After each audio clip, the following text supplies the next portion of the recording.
যে ব্রিজে ওঠার রাস্তা, সেটা নামার রাস্তা হোক ওঠার রাস্তা হোক, হেস্টিংস মোড় থেকে যেভাবে কার্যত অবৈধ দুর্গে পরিণত করা হয়েছে সেই ছবিটা দেখতে পাচ্ছ। দেখো সামনেই রয়েছে কন্টেনার এবং এই কন্টেনার দিয়ে আটকানো হয়েছে। শুধুমাত্র প্রথম স্তরে কন্টেনার রয়েছে, দ্বিতীয় স্তরে এইরকম ভাবে গার্ডরেল রাখা হয়েছে, একটার পর একটা গার্ডরেল এখানে সারি দিয়ে রয়েছে এবং ঠিক তার পাশের ছবিটা আমি এখানে দেখানোর চেষ্টা করি যে কাছের ব্যারিকেড, একদিকে বাঁশ এবং মোটা মোটা কাঠের গুড়ি দিয়ে কার্যত এখানে ব্যারিকেড করে দেওয়া হয়েছে এবং এখানেই শেষ নয়, এই ব্যারিকেডের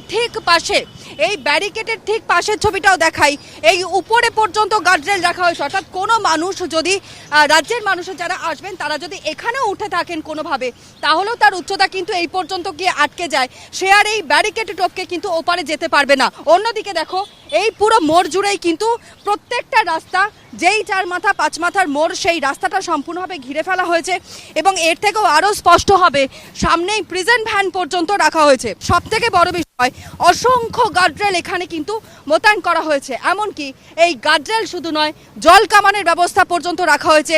যারা আজ পথে নামবে এই নবান্ন অভিযানকে কেন্দ্র করে, যেন তেন প্রকারেই হোক না কেন, তাদেরকে আটকে দিতে হবে, তাদেরকে রুখে দিতে হবে।